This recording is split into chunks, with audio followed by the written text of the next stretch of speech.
for being a squirrel friend. Hi! Welcome, I'm Anna Rumor with PopCulture. And I'm Nick Valdez from comicbook.com. And this is Dragged, where we offer our unfiltered opinions about RuPaul's Drag Race, because these old ladies are bringing the party. We're going in on episode 6 of RuPaul's Drag Race season 15. We've got the Golden Gals Girl Group Challenge. Tough to say, kind of tough to watch. Nick, what did you think of this week's episode? I'm kind of glad you started off that way, because unfortunately, I didn't want to start off this week on a negative vibe, but these are kind of my least favorite challenges in RuPaul. The groups, the assigned groups, and then you have to make a performance, and you have to line up with whatever the theme is. The three music genres are country, metal, and hip-hop, but two of the groups wanted metal, so it caused this big rift that it was fun to see because they weren't assigned. Let's get into these performances. First up, we get the Banjo Bees. They're doing country, and that's Mistress Selena, Lux, and Marsha. They end up losing the metal battle, but I kind of think they came out on top in this. I thought they did a really good job embracing the country genre that no one wanted. They initially discounted country because, it's the easy route of old women doing country. It's kind of played out, yada, yada. But there's a reason it works. It's funny. It's always funny. They did a great job.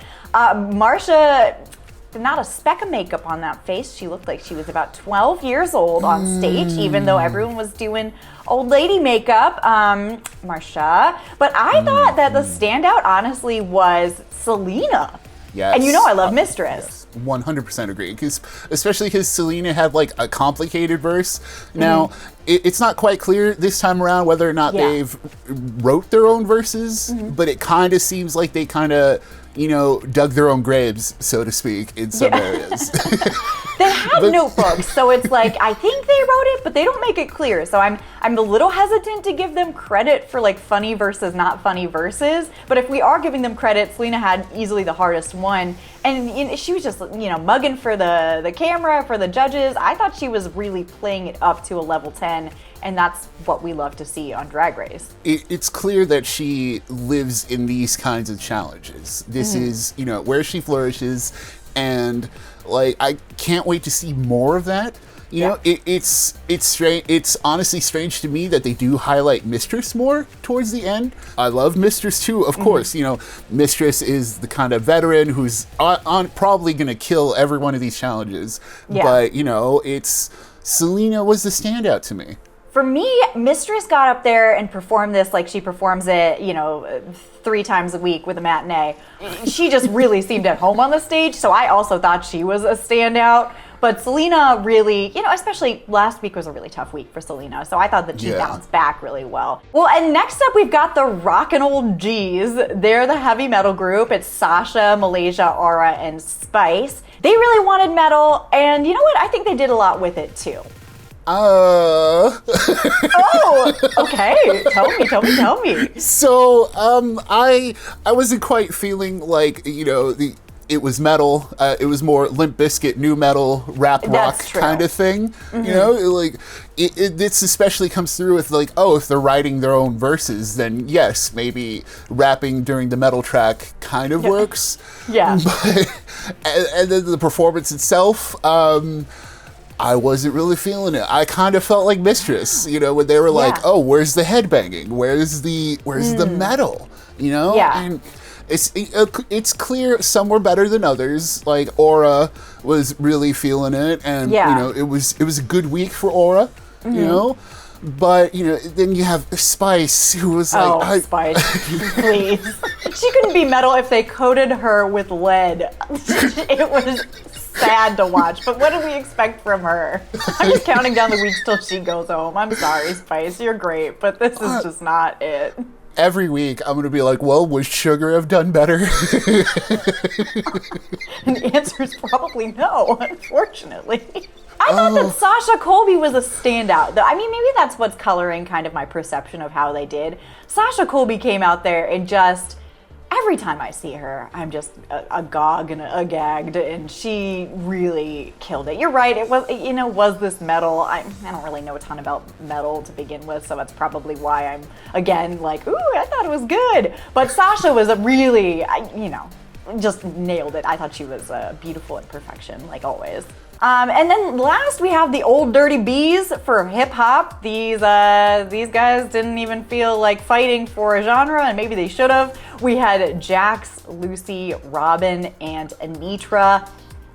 The struggle. It was all here. I'm not sure if they really understood the assignment. To be fair, neither do I. But it didn't seem like they really understood they were supposed to be old ladies, except for Lucy, who did at least the voice and the mannerisms, and I thought she did pretty well. Kudos to Lucy for being the only one to put on like an old granny voice for this thing, which you'd figure, right? But then I love the velour tracksuits. Very very fun, very very old, I guess, right? But hey, I wore those in high school. Leave me alone. I know, that's what I was gonna say. I was like, is that old? Is that retirement community? To me, that's just comfortable, right? Like, so RuPaul was clearly not feeling Robin when Robin was doing the splits, and like, I don't know if that was because of the edit or if that was the genuine reaction. They were just moving too much. Like, I don't know, and apparently they were off. Like, I didn't notice that either. I think I was just too distracted by the fact that they weren't very old. Yeah, I noticed that during the judging when they brought it up. At first I was like, what are you talking about? When they did the flashback, and you're right, Anitra was missing a lot of her words, which again, we're not sure if they wrote them or not. If they did write them, she's forgetting her own words. That's like extra egregious. And then Jax was like a couple beats ahead of everyone else, which is surprising being that she's such a strong dancer and performer that way. And that's the thing, it's the banjo biddies hit it out of the park so early on that the other groups were like, yeah, this is fine, but it's not banjo biddies, Exactly. And I thought Lucy did a good job, but when you're in a group that is kind of collectively struggling, it's, Let's get to the runway. So this week it's tie-dye, and only half of the queens really understood what that meant. Nick, do you know what tie-dye is? Because I do, and I don't think any of these girls are like us and understand. This is such a simple runway prompt, and I feel like I was taking crazy pills, and but I was the only person who knew what they were supposed to be doing, apparently. Oof, what a rough time, especially when you have Anitra coming out. And I guess Anitra's thing is only going to be wearing like a couple pieces of fabric. Looks great, but I'm sensing a pattern here. And this was not even a good couple pieces of fabric. It looked like they had just glued fabric to like her chest, and she had the rhinestones in the shape of her tattoo. I love her, but I didn't even know what that was. And same with Jax. Jax comes out next, and I was like, Mama, this rotten carrot? What is going on? Shout out to Viacom. Jax is ready for the Kids' Choice Awards. She is rocking the orange and green. She's ready to go, but it was not, the Nickelodeon splat look is not what we're going for here. Again, I'm like, am I the only person who knows what tie-dye is? This is not tie-dye at all. What are you talking about? Next up, we at least have Lucy. She's doing a form of tie-dye. She's wearing this kind of winter purple and white gown. She looks nice. It's better than everything else. So, top of the runway so far. It's a solid look. I feel bad though, because those colors remind me of like Downy fabric softener, that purple, like lighter purple. And so I wasn't immediately getting tie-dye. Then we have Robin. Robin looks gorgeous. I don't think Robin Fierce has had a bad runway per se, no. But it's the same thing. It's downy fabric, softer colors, just more pink, and like it looks great, but it's also not what we're looking for. For me, and again, face card never declines. Robin Fierce looks amazing in every way, shape, and form, but this screamed design challenge, and I don't know how to sew to me. It was just fabric wrapped around her with like a belt, and again, not really tie-dye. So she looks beautiful. She's a beautiful queen, but it was, again, kind of a miss for me. On the higher end of the misses, though. I don't know. I mean, speaking of higher end of the misses, so we have Mistress, who finally we get some tie-dye. This is objectively tie-dye. I do not like it, though. Same. I felt so bad because I was like, your Mistress is clearly like, it's a refined look. She looks great. Like she's a queen through and through. Yeah. But what are we doing? It's like candy cane, lollipop, forest, queen, for no reason. I like the wig. That's all I have to say. Let's move on to a good runway. Luxe Noir. Ooh, Supermodel of the World Part 2. She comes out in some tie-dye, and while the outfit might not be like the most revolutionary thing I've ever seen, A, it's tie-dye, B, she matched the tie-dye to her wig. She looks stunning. It was the perfect colors for her skin tone. She just looked amazing. Yeah, I was 100% into it. You know, in my head, I was like, is this the first tie-dye we've gotten this week? Honestly, like, yes. The first real tie-dye. Then we've got Selena, who, again, I praised earlier. I don't want to be called a hater. I like her. I do know what this is supposed to be. I do not think it is that. She comes out in like this Little Mermaid shell moment. A, those do not look like shells to me. I don't even want to talk about what they look to me. And the wig was horrible. I just hated it. Everything about it was bad. I'm so sorry. Oh, I liked the wig. I like the Lisa Frank kind of, every color of the rainbow fish kind of thing. But it didn't match anything else. Yes, that's what my issue was.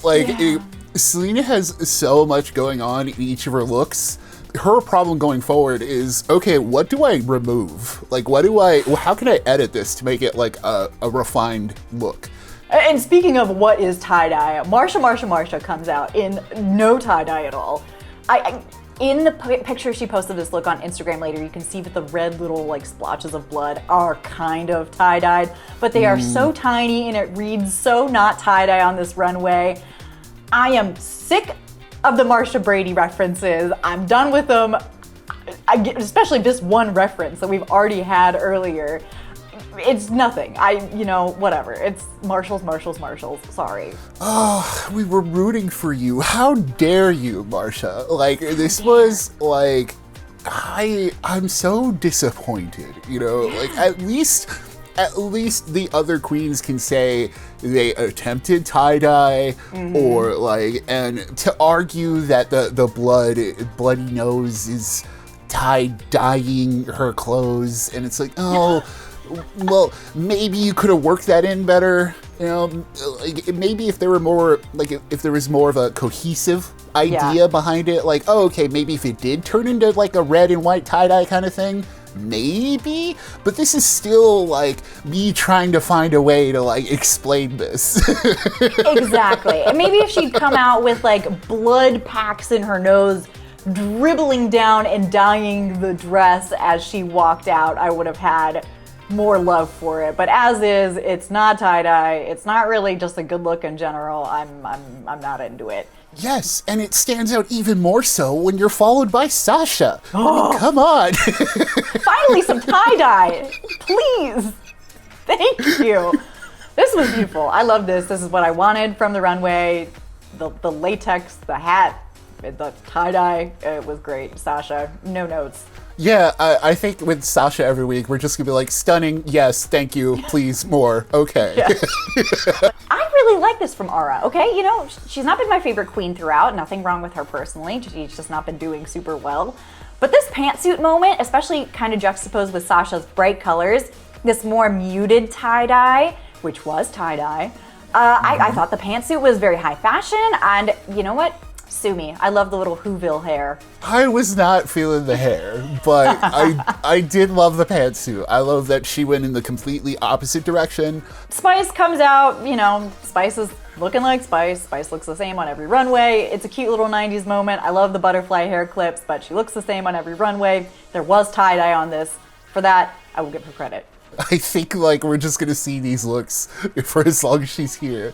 Yep, pretty much the exact same thing. And then our final look of the episode is Malaysia. She looks absolutely beautiful in these colors, but the belt around the waist, I don't know, I felt like it was a little ill-fitting for me. What do you think? I don't know, maybe it's because she's in another gown? Yeah. Especially after her look last week, I was kind of bummed. You know, I was like, oh, maybe we'd see more like kind of fun looks from her. Yeah. And yeah, this is kind of like something wasn't quite finished. I don't know. It just doesn't feel complete. So we get to the tops and the bottoms of the night. For the tops, we get Mistress Sasha, and Aura snuck her way in there, and she actually ends up winning the whole challenge. I was a little shocked about that. I thought it should have been Sasha, but also I get that you can't just let her win every week. Yeah, I think that's what it is. Like, Aura winning was a surprise to me because I wasn't really feeling Aura, but yeah, if it's not Sasha, I guess it's okay to give it to somebody new. I don't know. At this point, it's like, if Sasha's not winning every challenge, I'm like, okay, something's wrong here. I agree. She easily did the best, but, you know, we got to keep some kind of, like, mystery and suspense there. So good for you, Aura. Welcome to the winner's circle. It's pretty exciting. For the bottoms, we had kind of a trifecta I wasn't expecting. We had Anitra, Jax, and Robin. Anitra was not quite on the words, Jax was not quite on the beat, Robin was not quite on camera, apparently. I don't know, I felt like that was the right bottom three, kind of, when you look at it objectively like that. Although I didn't notice the words or the beat thing right off the bat. I know, I was too close for Anitra. I don't like how close she came to this. I know. We keep picking the wrong favorites. I don't want that to be Anitra's curse, you know? That can't be her fate. I need more of her, not less of her. So we end up with Jax and Robin in the bottom. They are doing the lip sync for your life to In Your Room by the Bangles. I mean, come on. Jax bodied this. She was so good. She's such a good performer. Robin did a great job too, but Jax was just electric. I couldn't keep my eyes off her. I know, it's tough because I was feeling Robin more in this. Really? Yeah.